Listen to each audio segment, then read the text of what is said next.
Sangkuriang dan Gunung Tangkuban Perahu. Pada zaman dahulu, di sebuah kerajaan makmur bernama Parahyangan, hiduplah seorang putri cantik bernama Dayang Sumbi. Dia suka sekali menenun. Suatu hari Dayang Sumbi menenun di teras istana.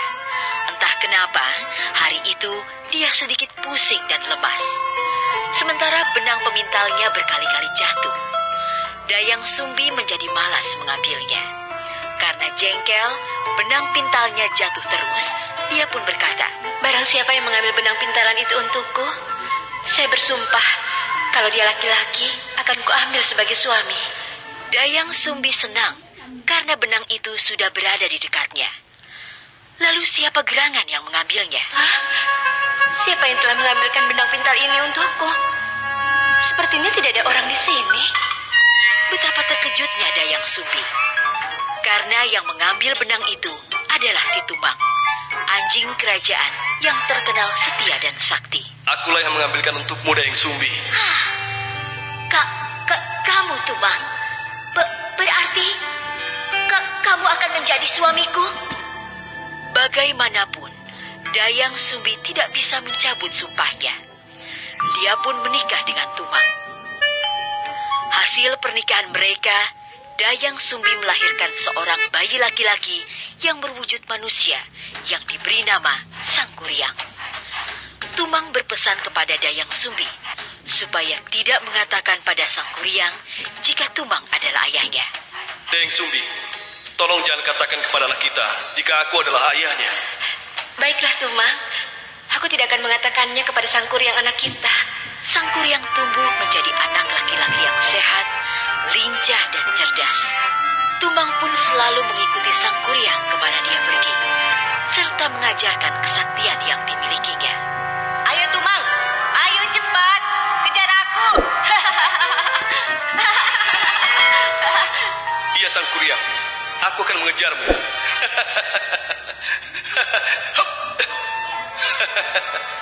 Sangkuriang mengira Tumang adalah anjing peliharaan semata. Dia tidak mengetahui jika Tumang adalah ayahnya.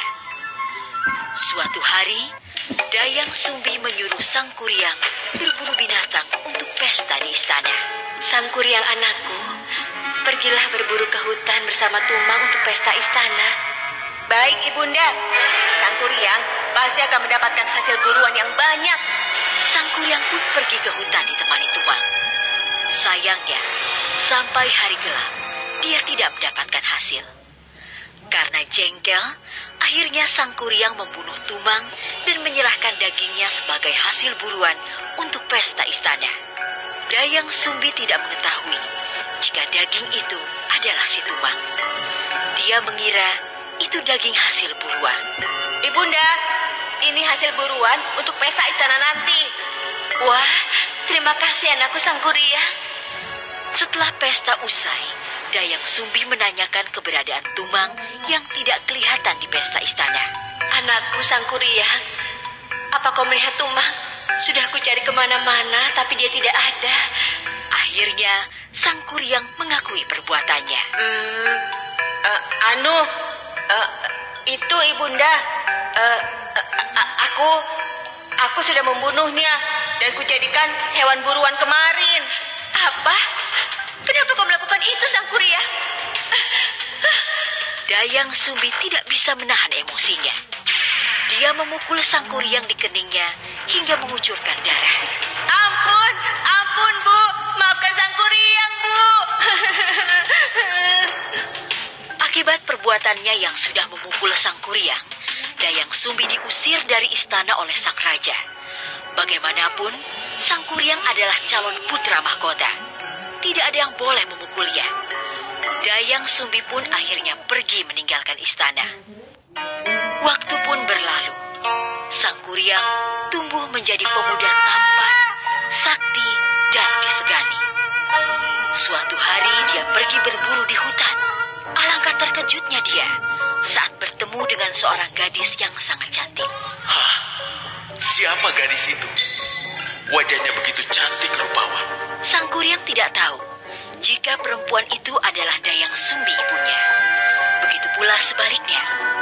Mereka saling jatuh hati. Sang Kuryang tidak berpikir lama untuk melamar Dayang Sumbi. Kemudian Dayang Sumbi menerima lamaran itu. Dia sama sekali tidak mengenal Sang Kuryang yang sudah tumbuh dewasa. Baiklah, aku bersedia menjadi istrimu, wahai pemuda tampan. Namun sebelum hari pernikahan mereka, Dayang Sumbi menemukan bekas luka di kening Sang Kuryang yang sama persis dengan anaknya dulu. Hah? Ya Tuhan, ternyata pemuda ini Sang Kuryang anakku. Luka di keningnya sama seperti dahulu. Dia memang anakku. Dayang Sumbi segera berusaha mencari akal untuk menggagalkan pernikahannya dengan Sang Kuryang. Sang Kuryang, kamu bisa menikahiku, asalkan kamu bisa memenuhi permintaanku. Apa gerangan permintaanmu, wahai gadis cantik? Dayang Sumbi sudah memikirkan syarat itu. Suatu hal yang tidak mungkin dipenuhi oleh Sang Kuryang. Aku ingin kamu mengubah bukit itu menjadi bendungan dan membuat perahu untuk menyusuri bendungan itu. Semua itu harus sudah selesai sebelum fajar menyingsing. Permintaan Dayang Sumbi sungguh berat. Namun Sang Kuryang tidak ingin kehilangan Dayang Sumbi. Baiklah, aku akan mewujudkan semua permintaanmu. Sang Kuryang mengeluarkan seluruh kesaktiannya. Dia mengundang seluruh makhluk halus dan jin untuk membantunya. Kesaktiannya ini dulu diajarkan oleh ayahnya Tumang. Mereka lalu bekerja semalaman menutup sungai dan mata air dengan lumpur dan tanah. Akhirnya aku bisa menjadikan bukit ini menjadi bendungan. Saat semua sudah terbendung, Sang Kuryang pergi menebang pohon raksasa dan mulai membuat perahu yang sangat besar. Sekarang tinggal membuat perahu besar untuk menyeberangi bendungan ini. Aku pasti bisa. Dayang Sumbi mulai gelisah. Sebab pekerjaan Sang Kuryang hampir selesai. Padahal fajar masih lama. Aduh, bagaimana ini? Aku harus menggagalkan usaha Sang Kuryang sebelum terbit fajar. Dayang Sumbi berdoa dengan khusyuk kepada Tuhan agar usaha Sang Kuryang gagal. Oh Tuhan, bagaimana mungkin aku menikah dengan anakku sendiri? Itu tidak mungkin. Tolonglah percepat fajar datang agar semua makhluk halus itu pergi. Dan tidak ada yang membantu Sang Kuryang menyelesaikan pembuatan perahu besar itu sebelum fajar tiba. Keajaiban pun terjadi. Matahari terbit lebih cepat. Usaha Sang Kuryang pun gagal. Hah? Sudah pagi? Padahal perahu yang aku buat belum selesai. Sang Kuryang sangat marah saat mengetahui jika dia ditipu. Siapa sebenarnya kau ini? Kau sudah menipuku. Tega sekali kamu. Dayang Sumbi menangis mendengar perkataan Sang Kuryang. Bagaimana mungkin aku bisa menikahimu, anakku?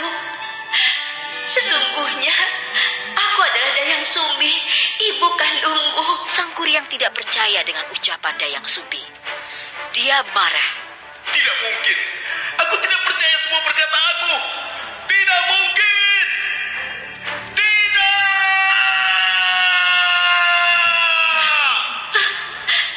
Aku ibumu, Sang Kuryang. Ibu kandungmu. Kemudian Sang Kuryang menendang perahu buatannya hingga terlempar jauh. Perahu itu jatuh dengan posisi terbalik dan berubah menjadi gunung yang hingga sekarang dikenal dengan sebutan Gunung Tangkuban Perahu.